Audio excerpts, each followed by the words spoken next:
Live from the G&D Show studio, this is your GhostMan and Demon Hunter show.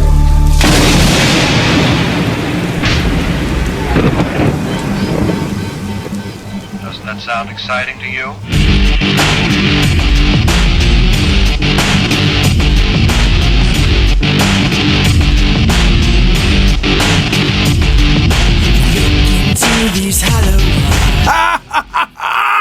Welcome back, listeners around the world, to the one, the only mystifying Oracle of Radio, your Ghostman and Demon Hunter show. Hello, world. Why, hello, Sean. This is the world. Hello, world. I've got a few questions for you. The answers are all no. That's it, man. That is it. But welcome back, guys. It's a beautiful early October Sunday's Eve. Wait, Sunday's Eve? Wait, it's not quite October's. Autumn's Eve. Autumn's Eve. I'll give you autumn's. It's something autumn. But I'm excited, man. Halloween's in the air. And this is the mystifying Oracle of Radio. It is in the air. It's like a cool breeze rushing in after a long, hot summer. Long, hot summer. Sounds like a porno. Long, hot summer. Wasn't there a porn named after No, I think that was summer, the name you used for your porn name. The long, hot summer. Hey, guys, apologies for last week. We experienced technical difficulties. Yeah, we had a lot of stuff going on.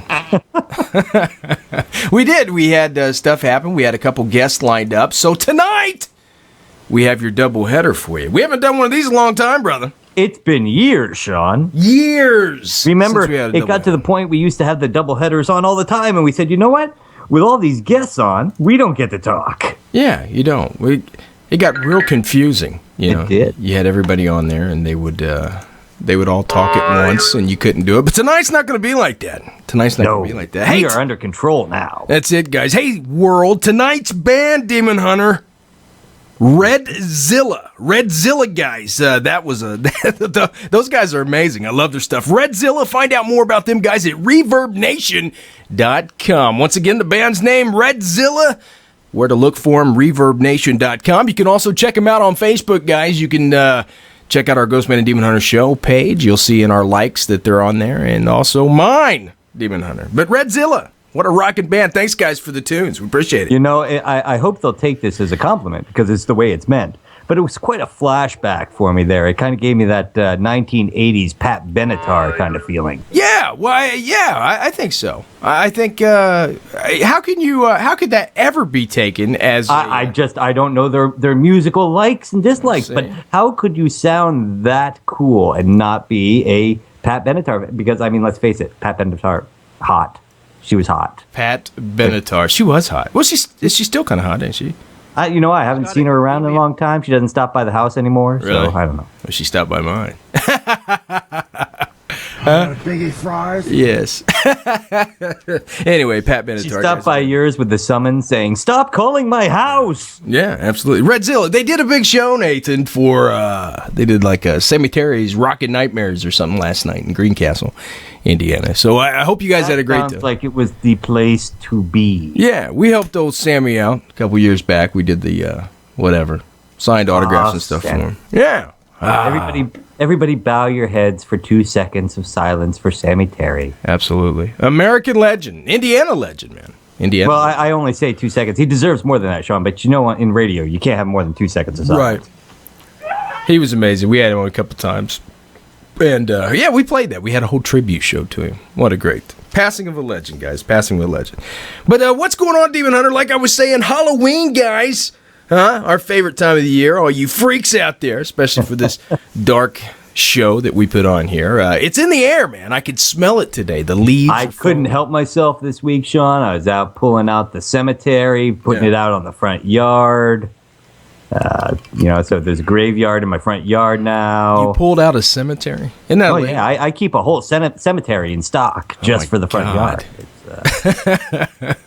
The tough part is finding the bodies to fill it. That's what I was going to say. Bodies. Decorated the whole house, got the mantle going with the busts of the Dracula and the Wolfman and Frankenstein up there. Oh yeah, you have the Wolfman bust too. For the gangbang. Oh yeah, Wolfman, Frankenstein. Yeah. Dracula, got a cool Mask of the Red Death up there, a couple cool. others, The Invisible Man, all that fun stuff. Who's the Red Death? The Red Death from Edgar Allan Poe's Mask of the Red Death. Oh, yes. I forgot. It's, for those of you not the huge Poe fans that Sean and I are, which, Right. Mask of the Red Death, but a noble prince wanted to throw a party during a time of plague, and his only rule was no one was allowed to wear red, and someone shows up in red and chases the prince through the castle, and it's a fun story. I'm not going to give it away. Read it, folks. Read it. You sure they need to read it? They need to read it. It's Edgar Allan Poe, Sean. They need to read it. I'm here for the gangbang. Anyway, man, like you said, October's in there. You got a cool front yard, and we started putting out the. You inspired me because we did the G&D Show Manhattan tour 3 or 4 weeks ago. I forgot which, and we got to go to Sleepy Hollow, man. I still got that feeling in me bones from walking around the old Dutch church burying ground and the old Dutch burying ground, and where the headless Hessian soldier was said. Right. Of course, the headless horseman was said to rise nightly and chase old poor Ichabod Crane around town and whatnot. So tell me, Mr. Burris, who's now a year older as of yesterday. Yes. Did you get any headless gifts for your birthday? I thought you were going to say, did I get any? Hey, I wasn't thinking that at all. Where were you going with that, man? I know. Come on, this is a family show. I am. Year older. 38 years old. Thank you. September 28th, 1975. The GhostMan. Listen to that. The people love you. See? Celebrating a legend, Demon Hunter. No, but thanks for all the special happy birthdays, guys, and everything yesterday. It means a lot to the GhostMan. And I know me and Nathan, we've been doing this for a long time and been through, 7 birthdays here on the air doing it. So, 7 birthdays. 7. And, hard to believe you got older and I stayed just as young and handsome as I always was. I know, but I'm aging better than you, I think. I know. I'm just not aging. I know. See? I refuse. See? You are. Gangbang? Yes.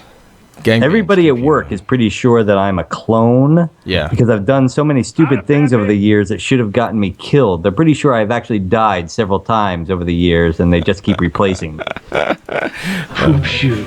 Yeah. Yeah, but it was a good birthday, Demon Hunter. We had I got some firewood. We had the fire pit out back and had a nice little fire outside. The leaves aren't quite falling. Some of them are. And we sat out there. It was a full moon last night. Rained all day today here in beautiful Indianapolis, Indiana. But yesterday the rain held off, and I had a great birthday, man. I wish you could have been here. Wish a lot of our friends around the world could have joined us for the GhostMan Jubilee as I brought in 38, the big 38, man. 2 years from 40. 2 years from 40. Man, 40 seems like so far away. We just, I hope we never hit it. I know. Yeah. That was love. I don't know what I'll do. Yep, that's I guess that's a wrong wish to make. We should go out for a, yeah. You hope I never make it. That's what you Yes.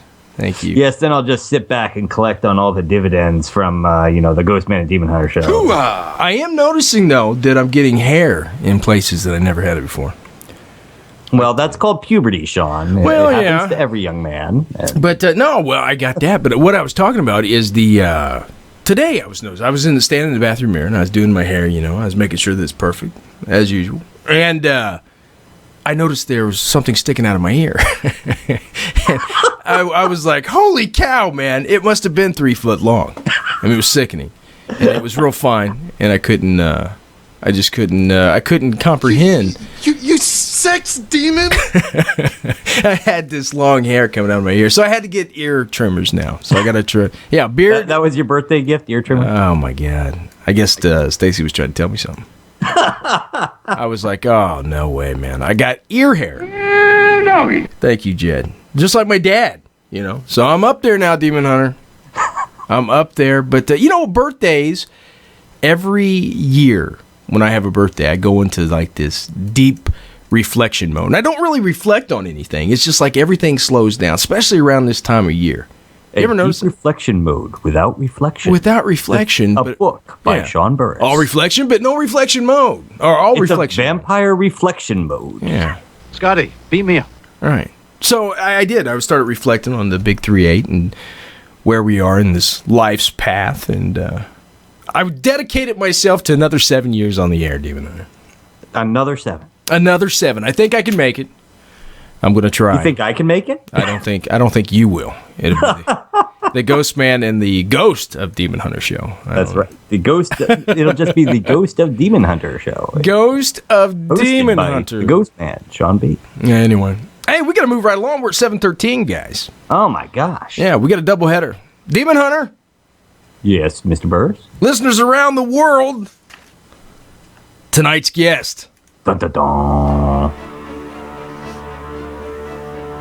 You ready? I'm always ready. First up, guys, we got author, lecturer, Corker Johnston. Author of the, I hope I said this right, A Cherry Demon Haunting.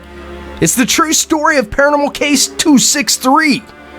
Not 264 or 265, but the true story of... 262 is totally different. Right, exactly. It's the true story of Paranormal Case 263.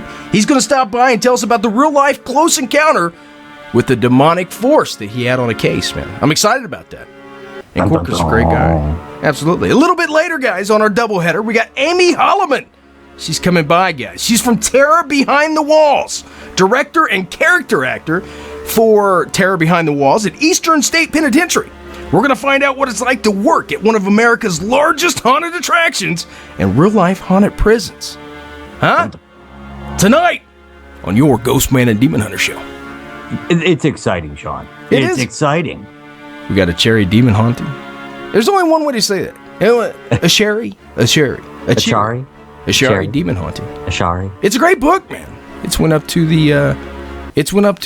number one bestseller on Amazon and stuff. I mean, it's really popping. I'm happy for Corker, man. He seems like a nice guy, and he's coming on the show tonight. So we're excited about it, guys. We got him up at 7:30, and then we have Amy Hollaman coming on at 8 o'clock. So it's going to be a bam, bam, bam, bam, bam type show tonight. It's one of those shows, Sean, where originally, folks, like Sean said, we had some difficulties last week, so we couldn't bring, Corker on to the show. Right. So we said, let's have you on next week. And then we'd realized, we also have Amy on that week. What do? Well, we do a double header. It's we do a double shot. Because there's no way. Right. That as we enter the Halloween season, Sean, right, I was going to pass on a chance to talk to someone from Eastern State Penitentiary and Terror Behind the Walls. Well, you got to do it, yeah. Take some beans! Come on.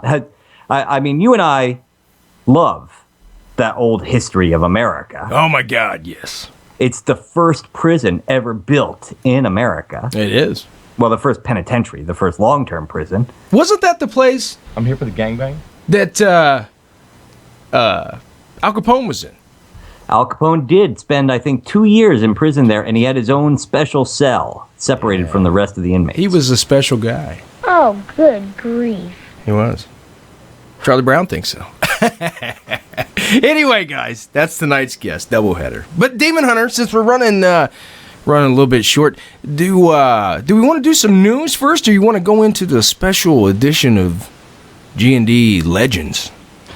I would love to go into the special edition of G&D Legends if I can find it. Well, I got it right here. Oh, you have it right there. Well, I have it queued up. Well, then, by all means, sir. Guys, tonight's episode of a G&D... That's right, ladies and gentlemen. Each week, Sean Burris and I come together and hunt down the greatest legends in America to bring them to you. Why? Because everybody loves a legend. Everybody wants to go out and hunt them down, find the truth behind them, and know the truth for themselves. But who can do it? Who can get out every week and find something new to talk about and tell a story around the campfire? Not me, not you, but the Ghostman and Demon Hunter put together can. And we bring it to you every week in a series that we call Legend X, because these might not just be stories. These could be legends. Tonight's legend, the Richmond Vampire. Dun, dun, dun. I'm just loving saying that tonight. You are. Man, you're getting really good at that. I'm proud of you. You're getting really good at bringing in the Legend X series. Huh? I'm going to turn up the music here for everybody. Adds the excitement. Huh? I love it, Sean. I'm sitting here written on pins and needles, waiting to hear you talk about this week's legend as I sip away at Sam Adams Harvest Pumpkin Ale. Hey! Beer of the week. Big shout out to Sam Adams. Hey, big shout out to Short Straw Farmhouse Red Ale. Huh? It's like autumn explodes in your mouth. Explode it in your mouth. Does that sound wrong? It kind of does. It makes me wonder what Autumn's doing in your studio, Sean. In your mouth. That's terrible. That is It's terrible. a family show. I'm sorry. It is. Nutsack! Okay, ready for this? I'm ready. The Richmond Vampire, guys. Big nasty out there. We're talking about Richmond, Virginia, of course.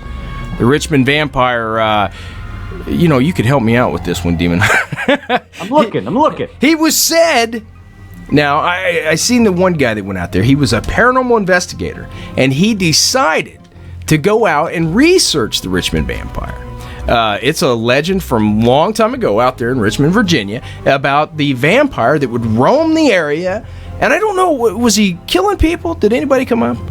It says the Richmond Vampire is an urban legend that began soon after the collapse of the Chesapeake and Ohio railroads. The Churchill Tunnel in Churchill, a district of Richmond, Virginia, which buried several workers alive on October 2nd, 1925. I guess it was a while ago. The story told of a blood-covered creature with jagged teeth and skin hanging from its muscular body that emerged from the cave and raced towards the James River. Pursued by a group of men, the creature took refuge in the Hollywood Cemetery, where it disappeared in a mausoleum built into a hillside bearing the name W.W. Poole. Huh? Oh. Yeah. Gregory Maitland, founder of Night Shift, a Richmond-based group that researched urban legends and oral traditions, oral tradition, and the Virginia Urban Legend, and folklore experts at the Virginia Ghost and Haunting Research Society, VGHRS, who became interested in the Richmond Vampire story. His study, Demon Hunter, of the disaster confirmed that after the tunnel collapsed, a living being escaped from the wreckage. It was, however, a big and strong 28-year-old railroad fireman. I've heard of railroadman. Railroad fireman. Benjamin F. Mosby, 1896 to 1925, who had been shoveling coal into the firebox of a steam locomotive of a work train with no shirt on when the cave-in occurred and the boiler ruptured. Mosby's upper body was horribly scalded and several of his teeth were broken before he made his way through the opening of the tunnel. Witnesses reported he was in shock and layers of his skin were hanging from his body. He died later at the Grace Hospital. It was from there, Demon Hunter, that the story took on a life of its own through decades of retelling. Huh? Yeah. And of course, folks, we get this information from local, what is it? Yes. My1000legends.com. My1000. I got this one, actually, yeah. But from the Wikipedia. This is a cool story, Sean. And oddly enough, I believe this one. Because it's not hard to believe that a blood-sucking creature lives within commuting distance of Washington, D.C. Right. A political joke. Oh, I try. Scotty, beat me up. That's amazing. That's amazing. I dare you, sir. No, I liked it. That was good. That's good. That's it, though, the Richmond Vampire. How did you find that? Was amazing. That was a great legend. You know, it's one of those things that, like I said, we go out every week and hunt down these legends, and the people who love them, just like we do. And, you're looking for... the sad thing is, Sean, you try and look up stories about vampires here in America. Candy bars. That's right. And you get everything from... Oh, geez, there's a new vampire TV show coming out every week. Everything from True Blood down in New Orleans, and there's a new show called The Others coming out. About vampires in New Orleans, and there's Vampire Diaries, and there's Vampire this and that, and they all seem to, like, when you're Googling for vampire stories in America, these pop up. So it's tough to sort out the true legends from the fictional tales that are just straight fiction. Because let's face it, when we're dealing with legends, folks, there's only a few ways it's not drinking time yet, folks, that these legends get started. Either something really happened and no one knows how to explain it, or it's completely made up. And in this case, something happened. It did happen. People are trying to explain what happened. Yeah. And hence the legend is born. See? How do we know that this couldn't have been... Fascinating. Yeah. Another guy that came in and killed the guy that had the meat hanging off his bones, you know? Well, it could have been. But like I said, again, they're trying to explain something that truly happened. Yeah. And hence there's a legend. I'm not buying it. Oh, well, you don't buy anything that's over $250. I think there was that was terrible. Oh, good grief. I think that, thanks Charlie Brown, I think that there possibly was someone, because how would they come up with the vampire? You know what I'm saying? How would they just say, oh, this was a vampire, he was, somebody had to die, you know. They couldn't just seen a guy and, said, oh, it's a vampire, and nothing ever happened. There had to be something. Huh? I agree. Yeah. Anyway. Think of the time period. Think of the bodies that go missing. Think of like people who, there was no insurance at the time. You wake up in the hospital and you're like, oh gosh, I'm going to have a big bill to pay, and you go to sneak out. It's So we need to go down to Richmond, Virginia, and check out the old Hollywood Cemetery. See what's out there. The mausoleum built into a hillside bearing the name W. Poole. Put that in our logbooks. Chesapeake and Ohio Railroad, Church Hill Tunnel. That's where it happened at. Richmond, Virginia, Demon Hunter. I'm all ready. You ready? Let's go. I'm ready. We're going to have to get after that one next week. When you were GhostMan. Next week, you're going to have some stuff going on that's going to keep you busy. No, the week after that. Right, but trust me, I've been there. It's Yeah, I know. Demon Hunter, hold on one second here. You're going to be busy. I got to fix this real quick. Bear with me. See? I got to fix it. So fix it. I fixed it. Why are you wasting our time? I know. Just fix it. I don't know why it did that. It's all fixed now. All better.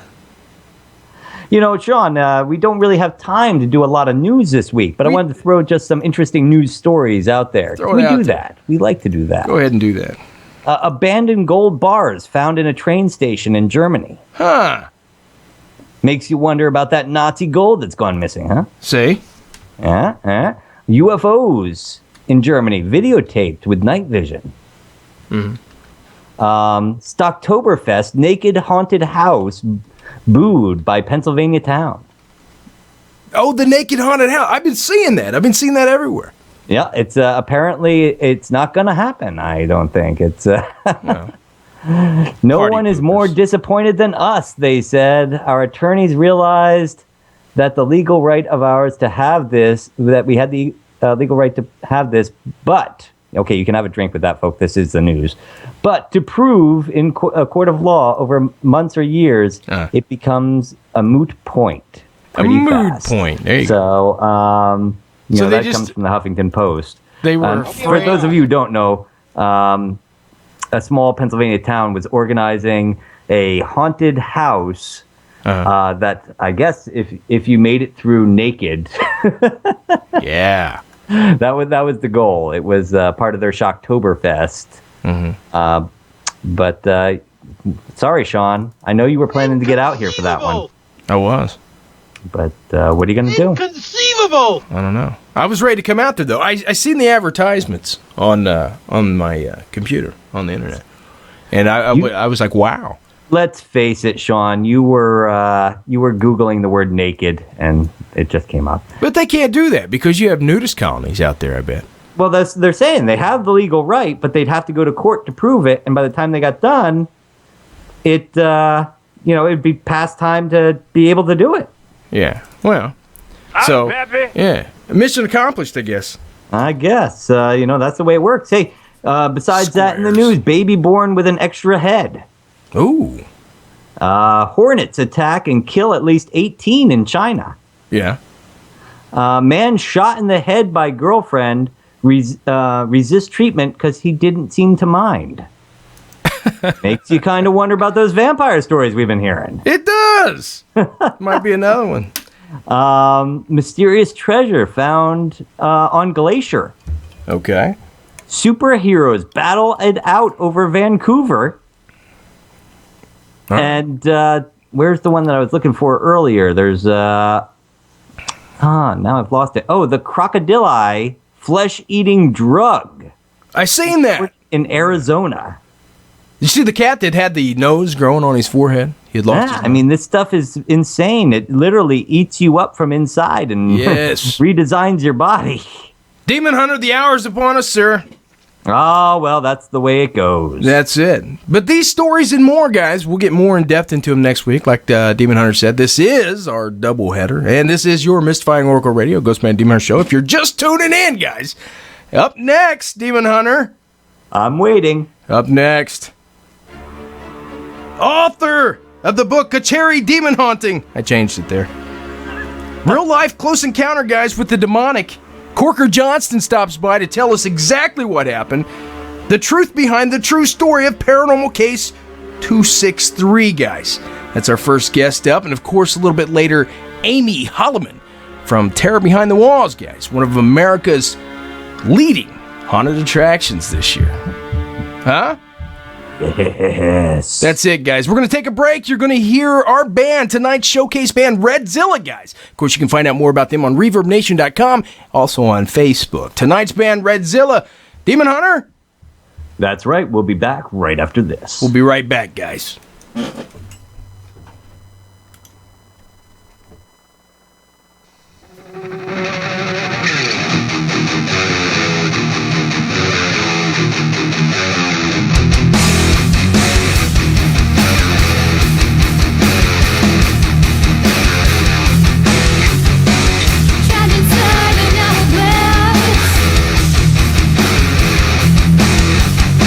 I used to know my peace, but now I'm running mad.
This is Mike Rooker, and you're listening to Ghost Man and Demon Hunter Show.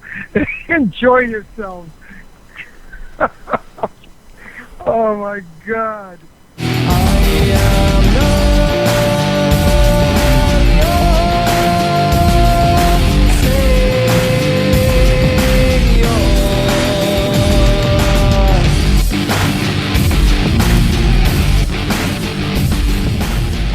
That's right, guys. Welcome back, listeners around the world. This is your Mystifying Oracle Radio, your Ghostman and Demon Hunter show. Thank you, Mikey Rooker. It's funny, too, Sean, because I just had Corker on the line, and he did a recording for me, and I said, oh, you should have heard when we had Mike Rooker on this phone. But by the time he finally got the name right, he was laughing hysterically while he did the recording. Yeah, and Michael Rooker, of course, guys, from The Walking Dead. That's coming back, man. I'm excited. It is, and we'll have to, that was actually part of the news I was going to read tonight was about that drug, Sean, because, that kind of sounds a lot like zombieism there. It's all you need is a few transmitted cases due to bites, and we'd be in a heap of trouble. That's it, Demon Hunter. But let's get right into our double header, guys, because we got a hot show tonight. First up, author Corker Johnston from the A Cherry Demon Haunting, guys. The true story of Paranormal Case 263. And Corker, what's going on, brother? Hey, man, not much. I'm doing really good and excited for the show. Thanks, brother. Hey, did I pronounce that right? We've been arguing about it all night. A cherry. Yeah, cherry. Yeah, it's a cherry, yeah. I always get that, too. Some people are like, is the H silent? Is it T sound? But yeah, it's a cherry, just like the fruit. They're good. I didn't miss A cherry. There we go. A cherry. I just got to say, Corker, I tell you what, Corker is a genuinely good guy, Demon Hunter. He took time to speak to us. He's been telling me how to do certain things on Facebook with writing and all this stuff. Just a great guy. Sent us some great pictures tonight that we're going to show up while he's talking about his new book. It's very good, but it looks like a great book. It's #1 on Amazon right now, right? Or the... Covering... Yeah, it stays pretty much at #1. Like, once in a while, it'll drop to 2 because they update it every day, But it's usually 1, And the second one is usually Annabelle from Ed and Lorraine Warren, her book. But yeah, typically it's #1. It's been for the last 8 of 9 weeks. So that must at the top, and it keeps selling. Yeah. That must be exciting when you click onto Amazon and see that you're ranking that high. Yeah, it's. I never thought when I wrote it for mainly one purpose, and it wasn't for financial, it wasn't for, fame and what have you. It was just to get the word out of this phenomena, of this, of what not to do, of what I did wrong, and just try to get the word out so people can learn from my mishaps and what, Well, see, Sean, there's our mistake right along. We should have been telling people all the things we do wrong. Oh, wait, we tell them that every week. Yeah. They hear us do them wrong. That's, yeah. So, hey, Corker, let's jump right into it, brother, because you got a lot of stuff to tell here. Paranormal Case File 263. Tell us a little bit about your group, man, and how you started with it. Well, I started with, my group is basically my immediate family, me and now my ex-wife. She is I was with her 24 years. We had just gotten divorced. So it was me, her, my daughter, my son. I have a local Native American man. I got a medicine man that works with us, and I got a clergy that does work with us. And that's about the extent. We keep it real small because my ex and my daughter are mediums. They have to concentrate during investigation. Okay. Things going on. I can't have beeps. I can't have lights flash, and it's got to be pretty silent. And therefore, smaller, condensed group is how we have to keep it. Yeah, it's us, and we started out. I met my my ex now, but my wife back when I was 16, so that was back 25 years. And ever since, she always had this gift of dreaming future things that would come true. And it was just crazy. It was actually kind of morbid because she would mostly dream death of loved ones, and that kind of got difficult to understand. She also, did some communication with spirits, but what really kicked it into full drive is when my now 15-year-old daughter was born. As soon as she could talk and communicate, effectively with, adults and stuff, I noticed right away her ability. She's phenomenal. Runs in the family. Or anything, but she can speak, see spirits. We go to places, and it's crazy the conversations we record that she draws in. And how old is your daughter now? She's 15 now. She's just about 16. And has the gift grown over time, or has it weakened, or? Sure. Well, what happened is we started noticing it probably around 4 to 5, and she was starting to say things to us or bring these things up, and she was seeing like black dogs. She was seeing some dark things, and we thought, okay, could be something, could be imagination. All of a sudden, she was describing things. One time, I remember specifically, she was describing this funeral and this wedding she was at, and this one lady was reaching out to her in this vision, and she was wide awake during it, and she was calling her name, and over the years, this woman kept showing up for her. I think, for people that believe in spirit guides, maybe it's that, I don't know, but she was with her for years. But what had happened is, I took this information from this one time, and she said, yeah, there's these old cars, and I'm like, really? And she's a little artist, so I gave her a pencil and I said, draw what you saw. Draw what you saw. All of a sudden, she was drawing Model T pickups, Model T cars. She's never seen one. There's no, there's none around, but the girl was 6 years old. She never was exposed to these details. Right. She could draw these cars with the lanterns and with the spoke wheels, and then I started thinking, this isn't just imagination. Where did she come up with this stuff? And we had brought her in. I knew of a psychologist. He was a psychologist for the Army. He was retired, but he's also a minister. So I figured, well, I don't want to be a parent that's in denial. I'm thinking, it's nothing, and then end up having a daughter with some mental problem. Right. And I wanted to make sure it wasn't that, but I also want to make sure, a scope from a minister and see what they thought. So I took this gentleman worked with her for a week, and he came back to me. He's like, "This is real. This is not her imagination. This stuff's happening." And it went on for another month after that, and it was getting really bad. She couldn't sleep. She was getting visited all the time. Finally, we called up the minister again, and we started doing this routine every night.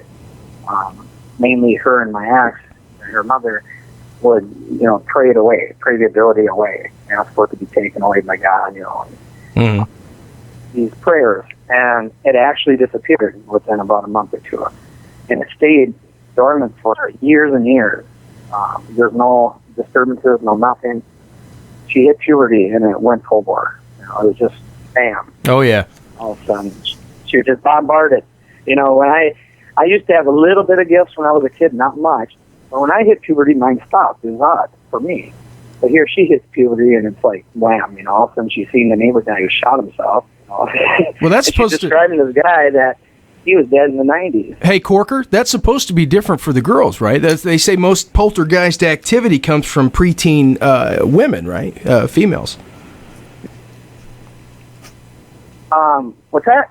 They say that a lot of the poltergeist activity, it's believed, comes from the preteen young ladies with all their stuff happening in their bodies and stuff. This psychic energy happens. You've heard that, right? Yep. Yeah, I've heard of that too. And, something, whatever happened with puberty with her, but all of a sudden her abilities and spirits, we would go to places that, for events, for ghost hunting events. And she was like the highlight of it. All of a sudden she would, be sitting there, and everybody would hover around, and they'd listen and watch her, and all of a sudden you would hear voices coming through, like down a tunnel, in the room, you could hear the voices speaking to her. And it was just crazy. So audible voices, Corker, would just come out of the air at her and address her? Corker, I think he's asking if audible voices came out of the air and she could just hear them. Yeah, they were actually a lot of times. It's just her that hears them. She repeats it, but there's been several times we've had groups come in for training, we would train them at the hotel in town. There's a haunted hotel that my brother owned. And groups would come in, and yeah, we have recordings of, you can hear the voices. Yeah, they're actually in the room. And we've gotten to know a few of them at the hotel in town that are regulars. You know, the spirits seem to be there for good. And we've had many people come, they just drop their jaws. You know, she's a spark plug then. She fires up the atmosphere at these places. Wow. Yeah, she has some ability to do that. You know, it's other people would be there and stuff, but it seems like her, for some reason, the voices can be heard near her, you know, which a lot of, you know, there's a lot of people with talent, and it's crazy to be by her and actually hear the voices she's hearing. You know, it's just, it's like a tunnel sound, but you can hear them. It's like an echoey tunnel. Right. And it's just something. I don't know. I can't explain it. You know, I don't know how many people could.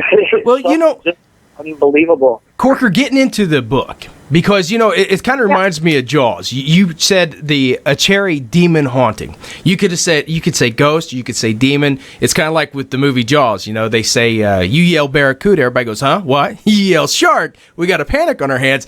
And you guys come out with, this was a demon haunting. And everybody out there, listeners around the world, right away, it sends a shiver down your spine, and you're right in the middle of it.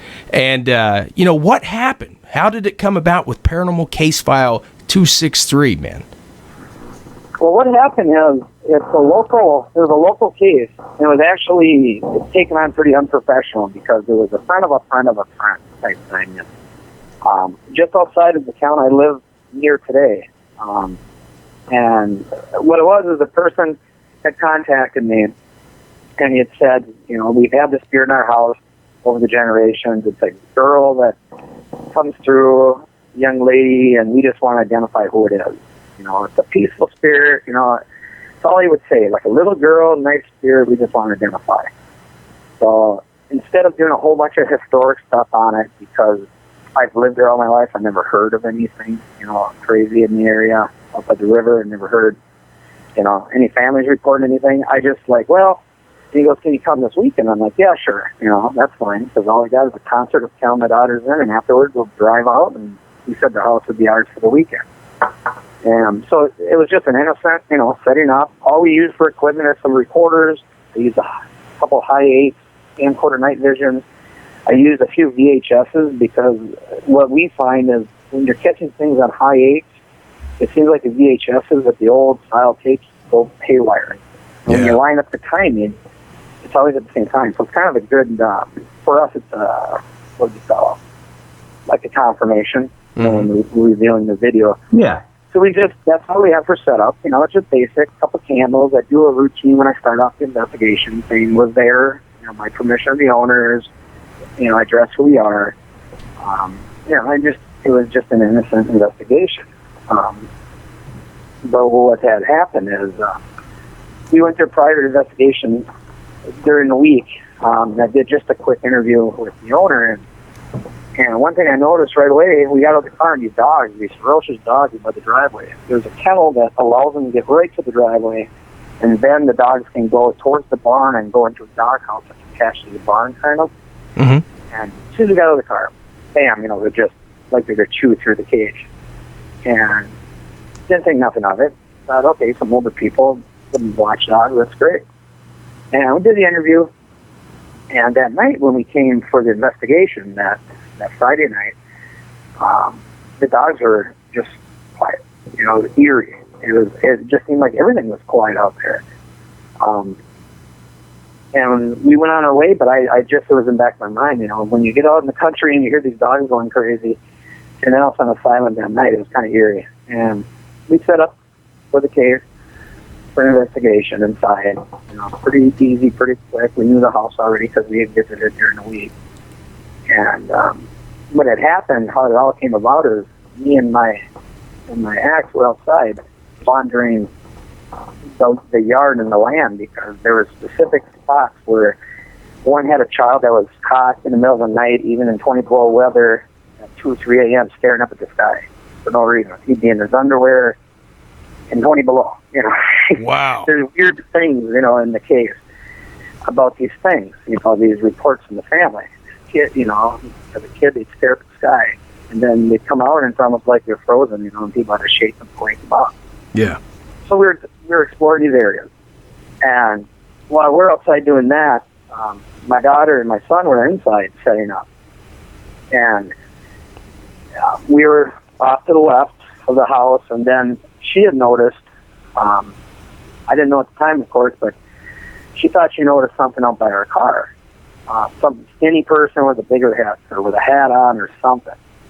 And at this time, we were out far away from the car, and we heard this staticky sound. My wife at the time identified it as like a dimensional sound, because she's had times where she says that her great aunt would call on the phone that's not plugged in, so it would be like crackling. And Oh, I got you. And she identified, she goes, that's what that sounds like a dimensional crackling.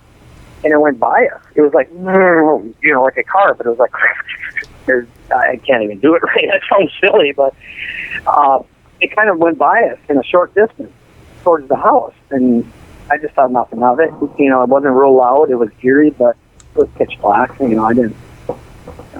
we didn't hear anything thump in the ground. We just heard this thing in the air. Right. I was trying to excuse it, in my mind.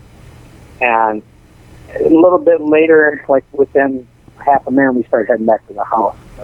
We're getting out to where it's really dark. There's no yard light. And we head back to the house, and we get into the door. And my son starts saying, Dad, you got to see the camera. You got to see what's on it. And one thing I typically don't do, is look at any evidence there in the case. I don't stop and look at pictures, because then you get sidetracked. Right. I don't. You boot up the computer, you hook up the, camera, before you know it, your whole investigation sitting there reviewing what you got. You end up having nothing. Right. But here's my son flipping out. He's like, you got to see this. And I go, okay. And my daughter at the time was in the living room. We have like a love seat, and my aunt or her mom went in there, and all of a sudden I could hear, as I was trying to look at this camera, then with the camera, I heard Tatiana say, "It's crawling on my leg. There's spiders crawling on me." And that got my attention, and Jackie was in there, and my ex, and I started going in there because all of a sudden my daughter was flipping out, her eyes were rolling back, she was starting to twitch some, and there's a lot more that happened. It's in the book. I don't want to go through it all, because I kind of give it away, but it got me sidetracked from the camera, so I didn't look at the camera. Also, all the attention was on her, and this went on for half an hour before we got it to stop, before we got where we were satisfied where it stopped, what was happening to her. Right. And at that point, because of what happened, and like I said, it's in the book, I got video of it, but of course I can't put that in the book. We decided to pack up and get the heck out, because that just wasn't right. She was doing seizuring stuff. Our family has no history of seizures. There's no joints the way they were. It was crazy. Has she had Has she had anything like this happen to her since that event? Like, if that was the first time something like this had happened to her, since she was exposed to it, has anything like that happened since?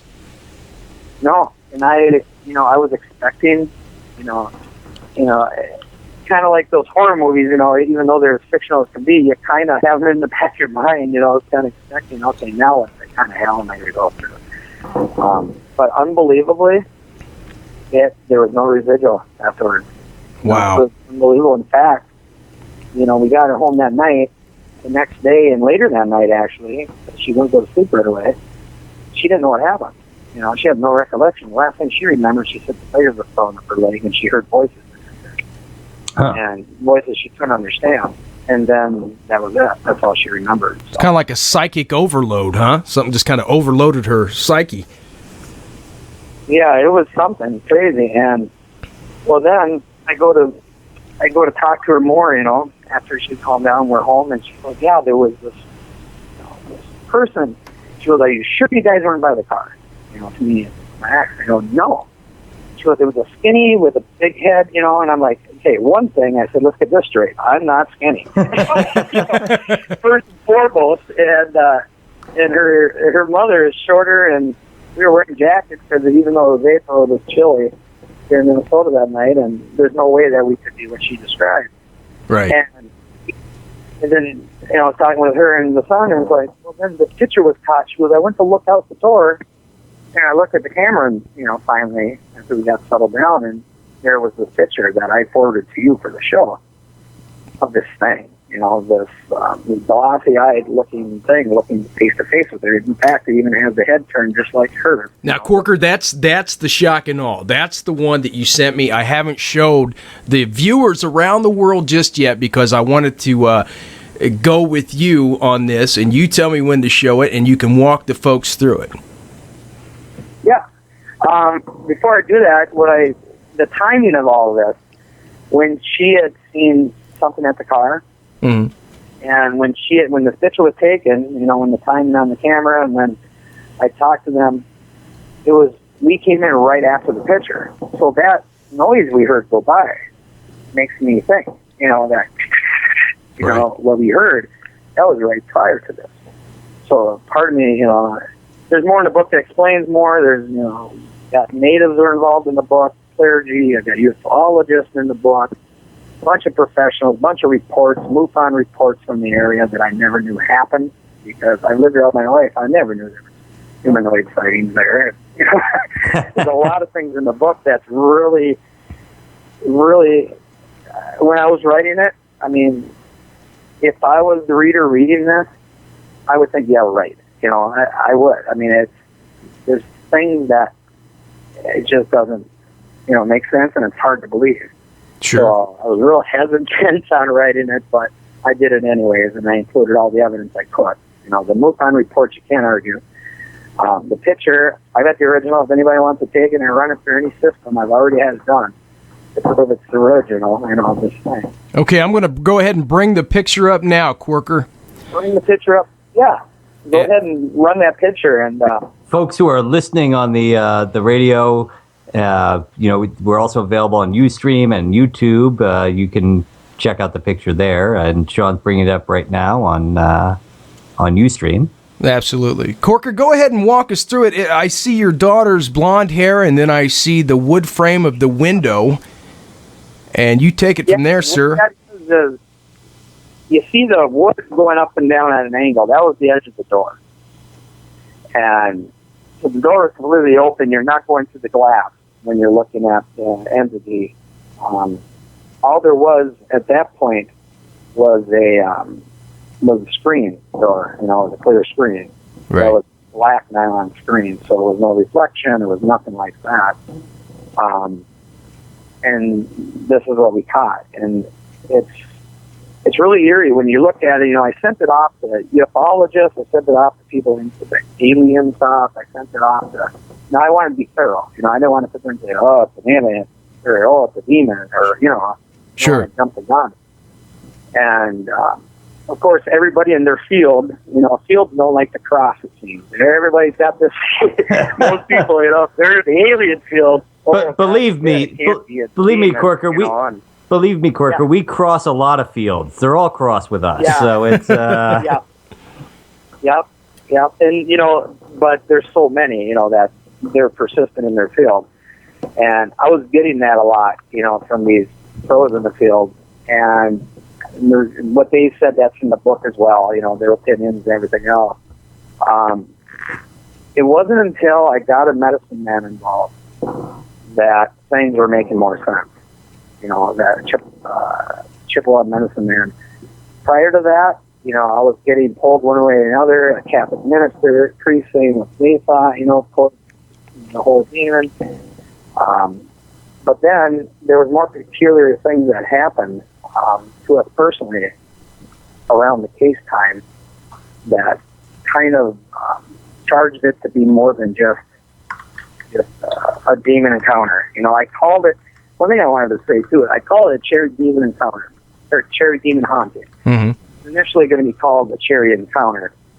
And what I did is, I looked at it, I don't like, honestly, with the word demons, and I know it's part of your guys' title. And, I mean, the name means what it is. It's a spooky, and set you up for evil.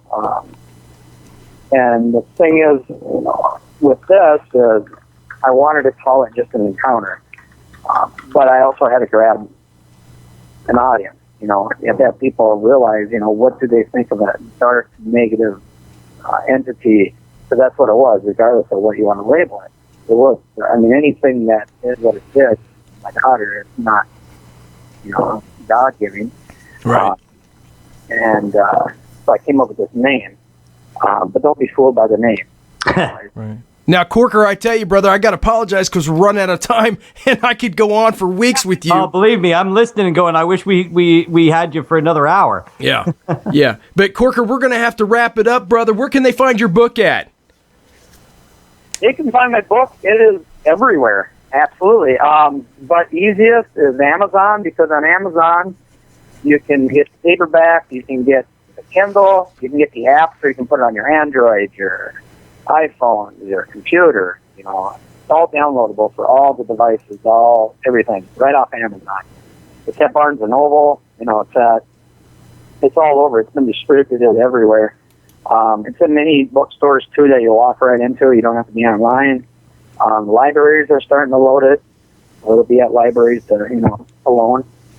And, it's growing. You can go to my website also, and it has all the links, and that's at cherrydemonhaunting.web.com. They'll give you all the links to everything. Okay, brother. Hey, thank you so much. We're definitely going to have you back on. Corker Johnston, guys, author of A Cherry Demon Haunting, the true story of Paranormal Case 263. Thanks so much for coming on tonight, Corker. Hey, thanks, guys. Have a good time. All right, brother. Tonight's band, guys, Red Zilla, the name of the song, Greed. We'll be right back with Amy Hollaman from Terra Behind the Walls. That's right. We'll be right back.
Hey, it's Don Wildman from Mysteries at the Museum on Travel Channel, and you're listening to the GhostMan and Demon Hunter Show.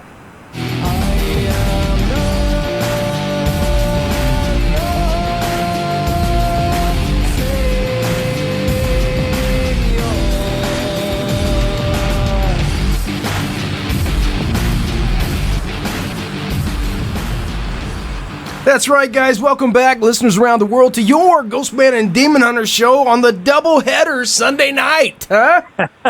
Wow. It's crazy, Sean. You know, it's those times where we get those people on the show, and you wish you had all night to talk to them. And here we have two people lined up tonight, and we're sitting there going, how do we fit this all in our normal show? And it's eating me up inside because we've got to get so much out of tonight. That's it. Packed full, man. Going into October, guys. We're going to be coming at you hard. But hey, tonight's band, Redzilla. Find out more about Redzilla at ReverbNation.com. That's Redzilla, ReverbNation.com. But Demon Hunter.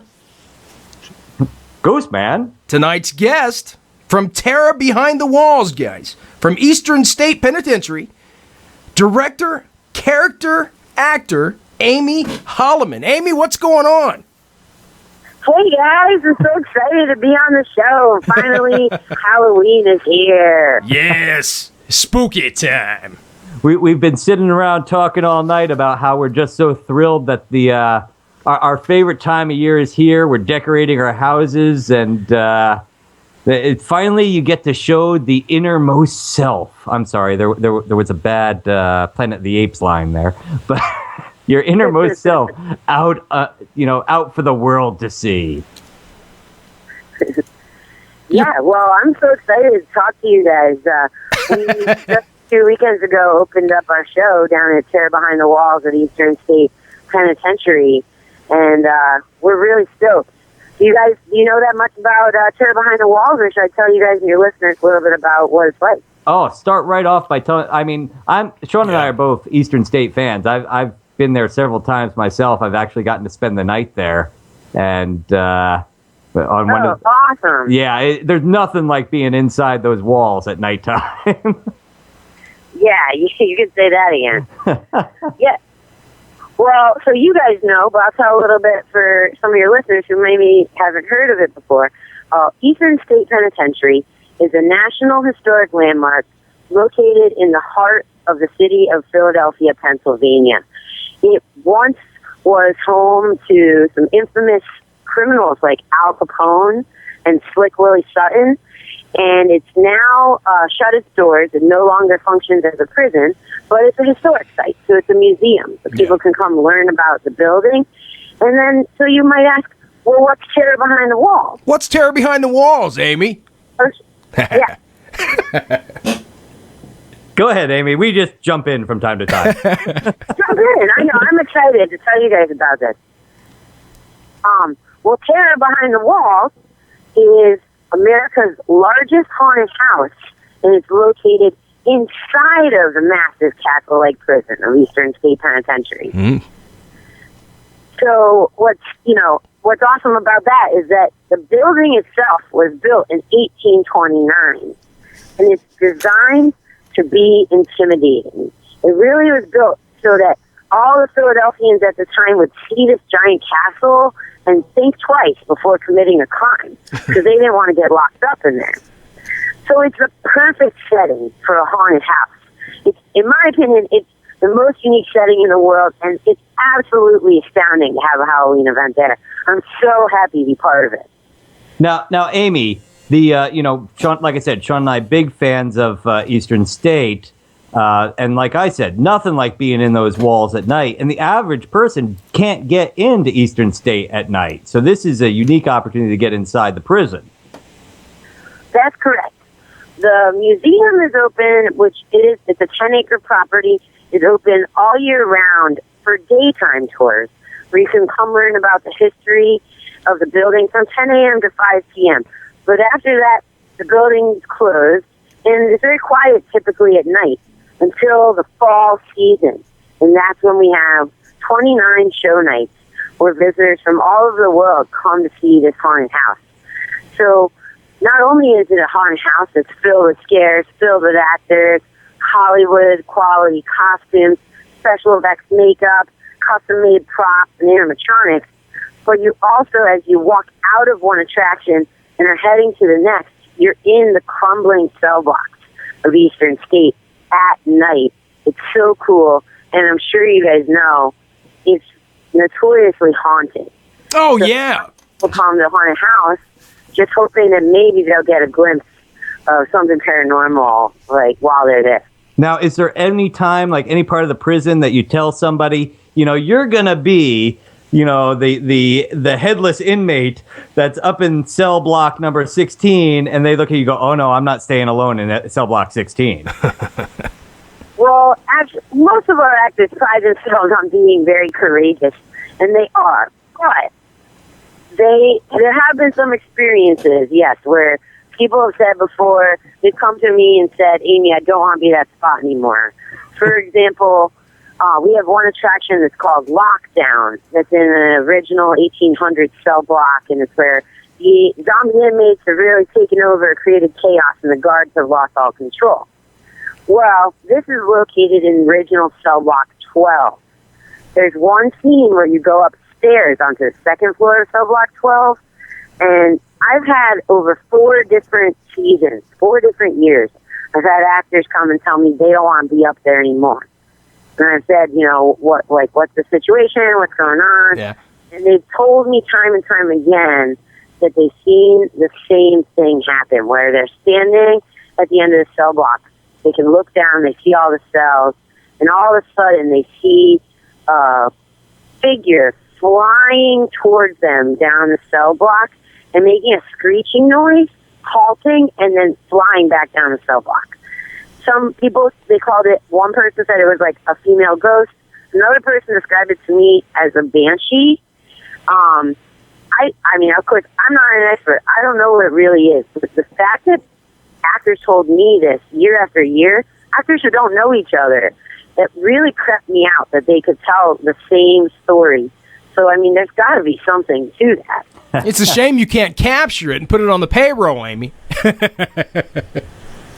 We have had ghost hunters come in and do some paranormal investigations. Yeah. And there is, I guess they say that cell block 12 is one of the most active spaces.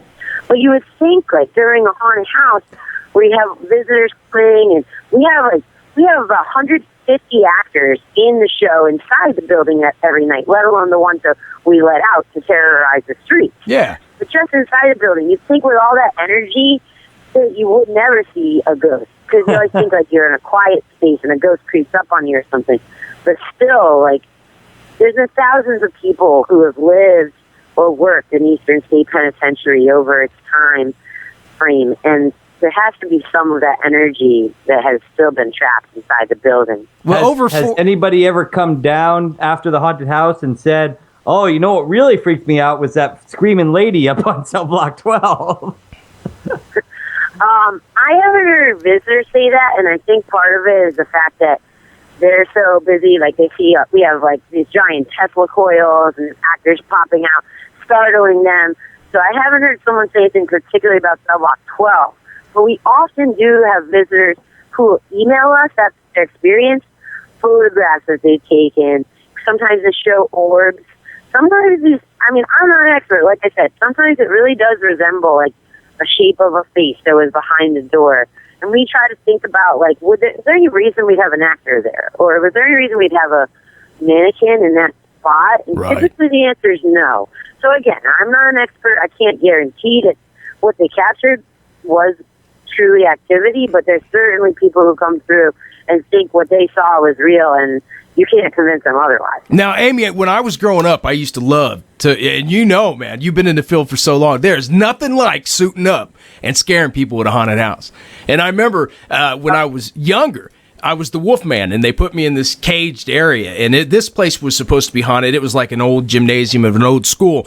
And I remember sitting there in pitch black waiting on the next, tour to come through for I could jump out at them.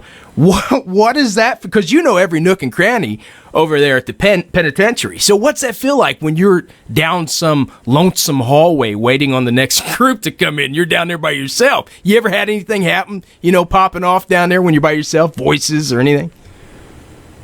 I have had one experience. I've definitely had times when I've been waiting. Our sets are designed extremely well. So sometimes when an actor is waiting, they're in a space where a customer can't even see them. Okay. They're in a dark hallway where right behind them is the true crumbling prison walls, and you're waiting, and as that customer comes once in a while, I feel like someone tap on my shoulder. I turn around thinking, it's going to be an employee trying to talk to me, and there's no one there. It's just puts a chill down your back. But then, our goal is to scare people. So we get right back into it and scare that next customer. But certainly, every night when we leave, people do share a lot of these bizarre experiences that they have. I have also once, at the end of a show night, had one ghost experience that happened to me. It wasn't something I saw, but something I've heard. And it's actually the only experience that I feel extremely confident saying there was something paranormal that took place. Ooh. And the Eastern State's the only building that's ever happened to me in. And I've, as someone who runs a haunted house, I've been in a lot of weird buildings, and as someone who is a young explorer, I've been in a lot of weird abandoned places, So I think that says a lot about Eastern State. Amy, how do you even start to control an environment like that prison? I mean, when you're running an event, I know it's got to be a huge staff, but I mean, you're one of the main people here. I mean, how does that work? Well, Terror on the Walls is a very sophisticated event. It's the largest haunted house in the country. So what that means is it takes a lot of planning. We put a lot of time and planning into the show. This is our 22nd season. So we've been doing this for a long time. We're professional haunters. We have a team of people who are considering things like operational logistics, how the lines work, how the ticket sales work. And then we have a whole creative team that I'm the head of that does what I think a lot of the fun stuff, where we come up with what's the theme of the attraction going to be like. So I sit down at a table and I lead a meeting with our technical director, who is in charge of the build of the actual haunted house, right, and the building of props. And then I sit down at the same table with our special effects makeup director, who leads a team of 14 makeup artists every night to get 250 actors into awesome zombie makeup with all different types of looks. And then the third person who sits at that table is our costume director. And our fourth is our director of operations, who's seen hundreds of haunted houses all over the country and knows what are the safest practices. Because when you're bringing a lot of customers into an attraction, you want to make sure they're safe, but our goal is always to scare them, to entertain them, to make them have that Halloween experience they always remember. But safety is the primary goal. So with all those experts sitting around at a table, we start with brainstorming, just creepy ideas. It might be a dream we had, maybe something we saw in a movie or a play that we went to. And then we just list tons and tons of ideas. And we start circling some and crossing some out and then thinking about what are the actual logistics of us building that. And then the tech director will say one thing, costume adds to that, and then we add in what are the actors going to say? What are they going to do? So we really think about what's scary. Sometimes we look, like I did some reading this year, some psychological things about fear. What are paranoias that people have? What are those basic elements that people have that chill up their spine and get that scream, easily? And then how can we do that on a large scale so that they think they're afraid of spiders, that they think they're trapped in an abandoned prison with spiders all over the place. Or maybe you wouldn't think it, but inside of our prison, maybe somewhere in one of those dark corners, what you're afraid of is a clown, and perhaps there is one clown waiting around one of those corners. So it's really hard because when you're creative, you want to build a haunted house, you have tons of ideas. But narrowing it down and thinking, how can we really create something that's going to be a great, scary experience to the customer? It takes a lot of time, it takes a lot of trial and error. But I can tell you this year, I think we have the best show we ever had. I'm so proud of it. Our customers are coming out. When they finally get out, they're out of breath, which is like the first time I've heard them coming out of breath and breathing, and they all say it's awesome, it's epic. And I used to hear people several years ago say, oh, I wish there was more. They're not saying that because they're already like fulfilled with amazing Halloween entertainment. So it takes a lot of work, but I think we're seeing great results this year at Terror Behind the Wall. Now, Amy, somebody in the chat room wants to know if there's a morgue involved anywhere. That's great. That's perfect. There is a morgue. So we have 6 different attractions within the haunted house. One of them is infirmary. So this is an old-fashioned style infirmary that is modeled after the real infirmary that was in Eastern State Penitentiary. So you can imagine there's different scenes within it, like an operating room, there's a dentist room, and there is a morgue. So there's a morgue doctor who runs the place, and he's not someone you would want to run into in any dark corner or alley, let alone an abandoned prison in an old hospital. You know, to give people some idea of how scary this place, the building by itself, when I was there to spend a night back in 2007, I went in the first week of November, and you guys had just taken down all the Halloween stuff, all the Terror Behind the Walls, and I had set a camera up in cell block 12 on the second level and left it up there. And it was time to close. You're only allowed in there when you're spending the night about 4 or 5 hours, and our time was up. And when you're there as a guest, you're not really allowed to go anywhere in the prison by yourself. So I had to go back up and get my camera at the last minute. And even our host, our tour guide who was with us, did not want to go up to 12. And I said, I have to go get my camera. So I went running up there, and she came running up after me, and I ran headlong into a dummy that had been left behind from Terror Behind the Walls, and I just let out a scream when I ran, and I don't scare easy, but it was just kind of like hanging in midair, and I ran right into it. Yes, you do. The building itself gives you that whole feeling when you're there. It's the building is one of the characters involved. Oh, certainly. Every year we say, Eastern State Penitentiary National Historic Landmark.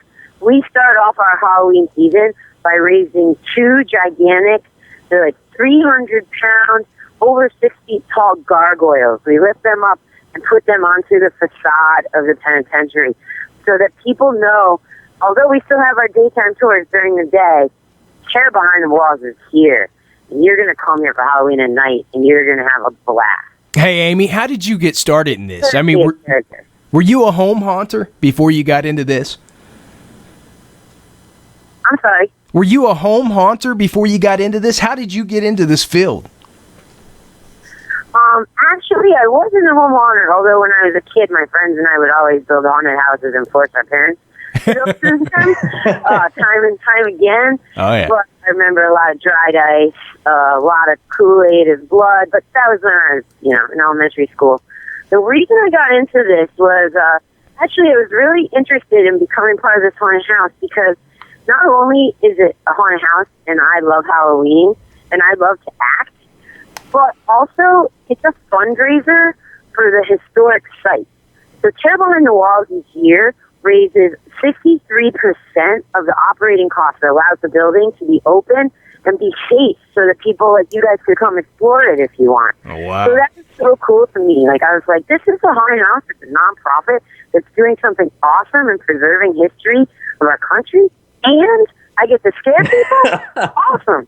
Well, so I went and auditioned. I remember thinking, I never used to put on makeup, I put on black eyeliner, and I remember practicing in the mirror, making scary faces.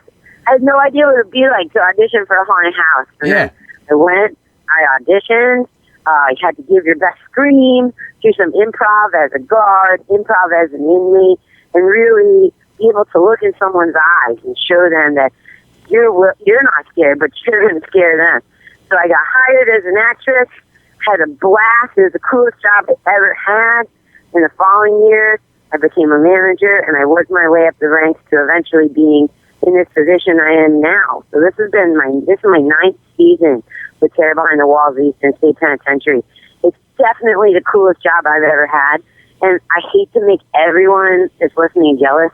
It's probably the coolest job in the world, because all those things that we like to think of as scary things that you think, oh man, that would be freaky. What if like an inmate came around that corner and had a knife and pulled you back and had that knife up to your throat and told you it wasn't going to let you go? Yeah, that would definitely scare me.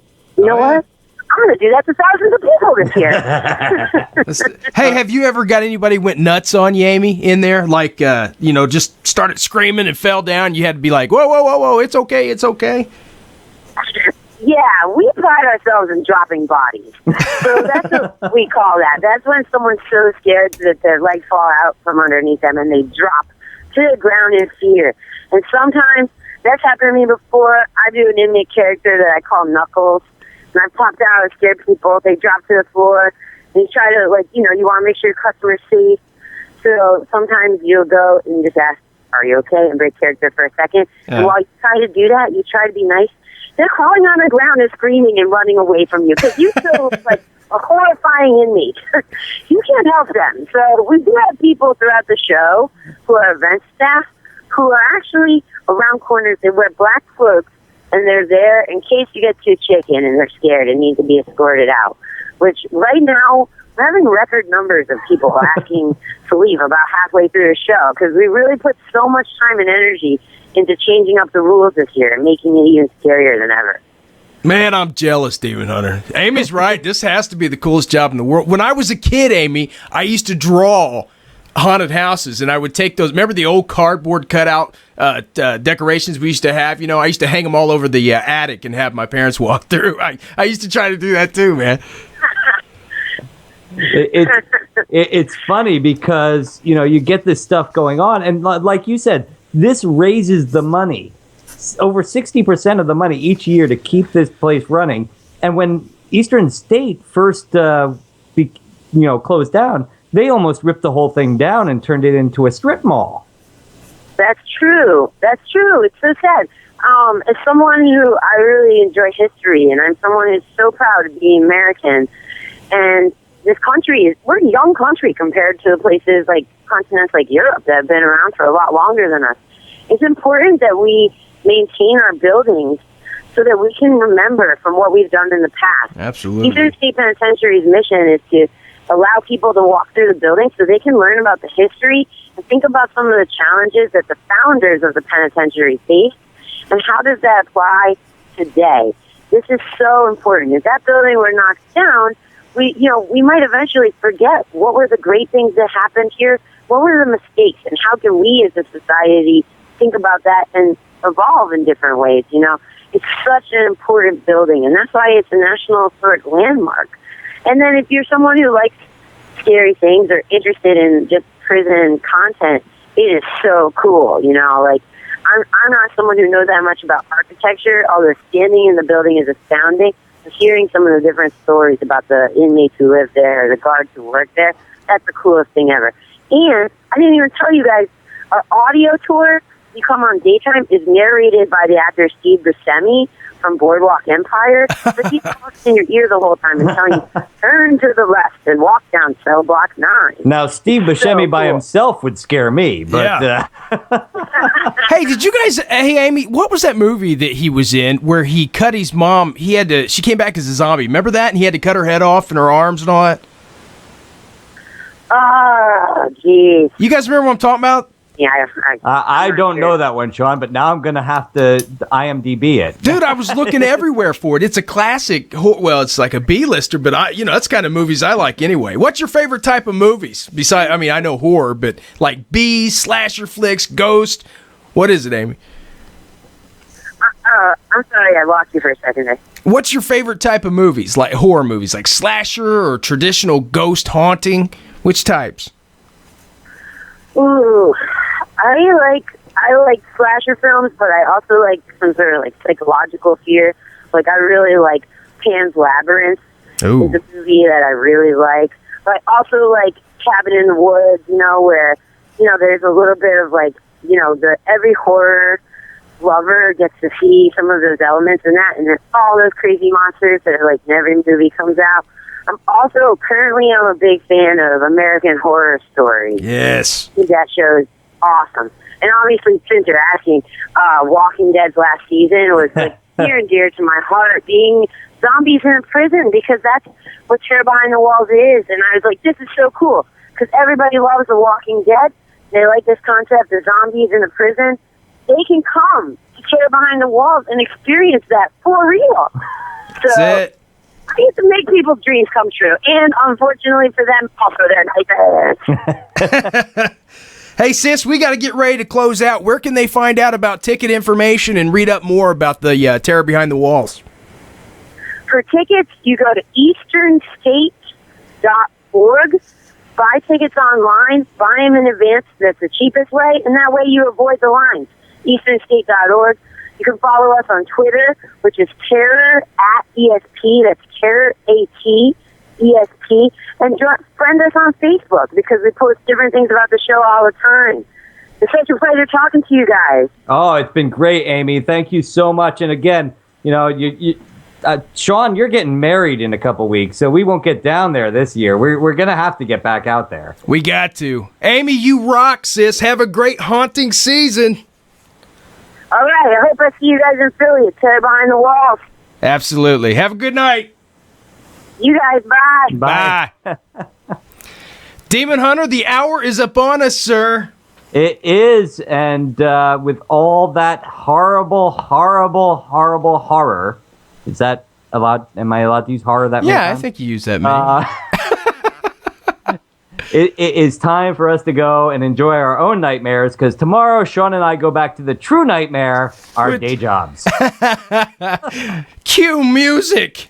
And on that, ladies and gentlemen, thank you for another wonderful GhostMan and Demon Hunter show. Absolutely, guys. Special thanks to tonight's guest, Amy Hollaman, guys, from Terror from Behind the Walls at Eastern State Penitentiary. Corker Johnston, author of Cherry Demon Haunting, the true story of the paranormal case 263. Special thanks to Midnight Syndicate for the tunes. Creations by Souls Denounce, that's soulsdenounce.com. And Serial Weird for all your weird reading, guys. Check that magazine out. Hey, from the haunted backroads of America, this has been another G&D exclusive interview. Don't go changing America. You know we won't. Demon Hunter! Because we love you. Night, guys.